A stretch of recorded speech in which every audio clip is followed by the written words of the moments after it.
আল্লাহর নবীর দুশমনকে, নবীকে কটাক্ষকারীকে যে সবচেয়ে বড় অপরাধী মনে না করবে, তার ইমানে সমস্যা আছে, তার ইমানে খতরা আছে। তুমি আবার নতুন করে ইমান গ্রহণ করো। খাতেমে রাসূল মানব সভ্যতার ঘৃণ্যতম দুশমন, বিশ্ব মানবতার সবচেয়ে বড় দুশমন। এটা আমাদের ইমান, এটা আমাদের আকীদা। আল্লাহর নবীর দুশমনকে, নবীকে কটাক্ষকারীকে যে সবচেয়ে বড় অপরাধী মনে না করবে, তার ইমানে সমস্যা আছে, তার ইমানে খতরা আছে। তুমি আবার নতুন করে ইমান গ্রহণ করো। নবীর দুশমন বিশ্ব মানবতার দুশমন, নবীর দুশমন সমস্ত মুসলমানের সবচেয়ে বড় দুশমন। সুতরাং যে সবচেয়ে বড় অপরাধী, তার শাস্তিও কি বলেন? অপরাধ যেমন গুরু, শাস্তিও কি গুরু। অপরাধে লঘু শাস্তি, এটা কোনোদিন গ্রহণযোগ্য হতে পারে না। সমস্ত ইসলামিক স্কলার, শুধু আজকের নয়, বিগত 1400 বছর পর্যন্ত ইসলামের অনুসারী, ইসলাম ধর্মের ঝান্ডাবাহী সমস্ত আলেম ওলামা, ইসলামিক স্কলারগণ এ ব্যাপারে একমত। খাতেমে রাসূল নবীর দুশমনের শাস্তি হলো মৃত্যুদণ্ড।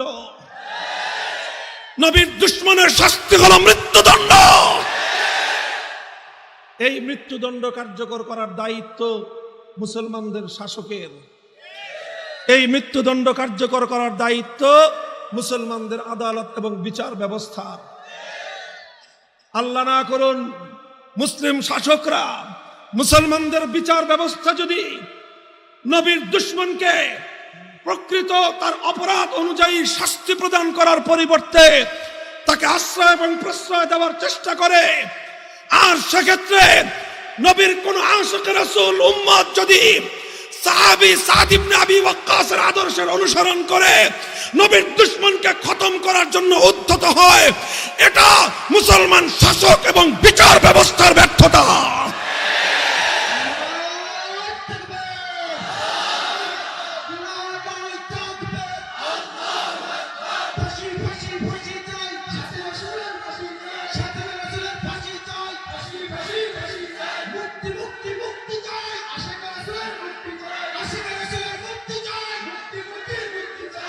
মুহতারাম হাজিরিন, কথা এই জায়গাটা স্পষ্ট। আমি অনেক সেনসিটিভ, স্পর্শকাতর কথা বলছি, কিন্তু আমি জানি যে এই বিষয়ে আমি কথা বলছি তার চেয়েও সেনসিটিভ বিষয় হলো আমার ইমান, তার চেয়েও বেশি স্পর্শকাতর বিষয় হলো ধর্মপ্রাণ মুসলমানদের ইমান। কাজে ইমান রক্ষা করার কথা আমাদেরকে বলতেই হবে। আমরা এ কথা হাইড করে যেতে পারবো না। যতদিন এ দেহে প্রাণ আছে, যতদিন এ হৃদয় স্পন্দন আছে, যতদিন এ ধমনীতে রক্তের প্রবাহ আছে, ইমানের সত্য কথাটুকু আমাকে উচ্চারণ করতেই হবে। আমি একটা ছোট্ট দৃষ্টান্ত দিই আপনাদের সামনে। বিভিন্ন মজলিসে, বিভিন্ন মাহফিলে আমি দিয়ে থাকি। মায়ের সুসন্তান, তুমি মায়ের সুসন্তান, 10 মাস 10 দিন তোমার মা তোমাকে গর্ভে ধারণ করেছেন, জীবনের ঝুঁকি নিয়ে তোমাকে তিনি ভূমিষ্ঠ করেছেন, প্রসব করেছেন, 2 বছর পর্যন্ত বুকের দুধ পান করিয়ে তোমাকে লালন পালন করেছেন। তোমার জন্য তোমার মা জীবনে অনেক সুখ বিসর্জন দিয়েছেন।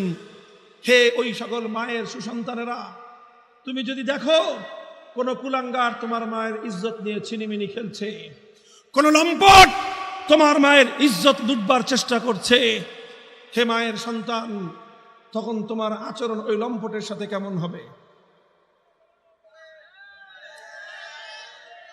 কোন ভয় আছে? দ্বিধা আছে এই কথা বলায়? এখন তুমি তো তোমার মায়ের উপর আক্রমণকারী, মায়ের ইজ্জত লুণ্ঠনকারী লম্পটকে তো তুমি খতম করে ফেললা। এবার তোমার বিচার হয়। বিচার ব্যবস্থা বলে তুমি একজন মানুষকে খতম করলা কেন, এখন তোমাকে জন্য বিচার হবে।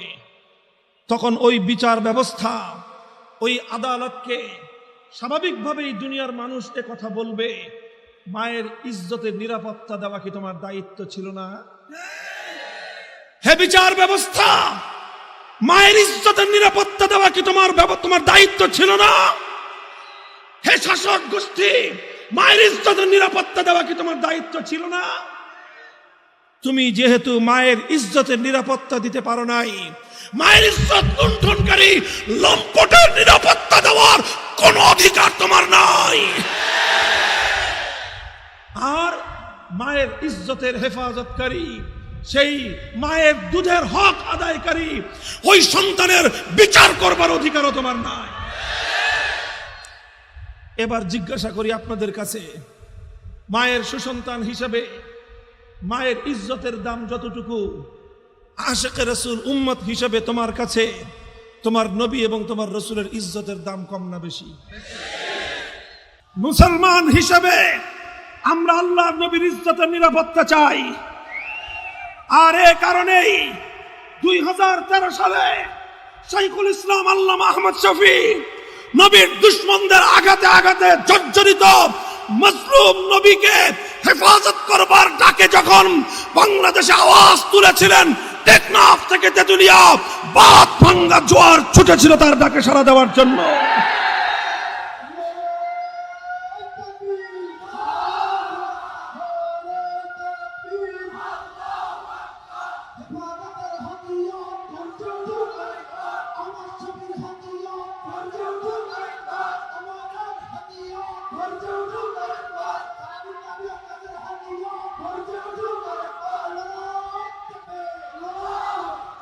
বাংলাদেশের 50 বছরের ইতিহাসে এত বড় গণজাগরণের নজির নেই।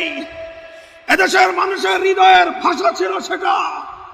এদেশের কোটি কোটি তাওহীদি জনতার হৃদয়ের আবেগ উচ্চারিত হয়েছিল শাইখুল ইসলাম আহমদ শফীর কণ্ঠে। শাইখুল ইসলাম আল্লামা আহমদ শফী আজ নেই, কিন্তু সে আওয়াজ বন্ধ হয়ে যায়নি, সে দাবি স্থগিত হয়ে যায়নি, স্থগিত হতে পারে না।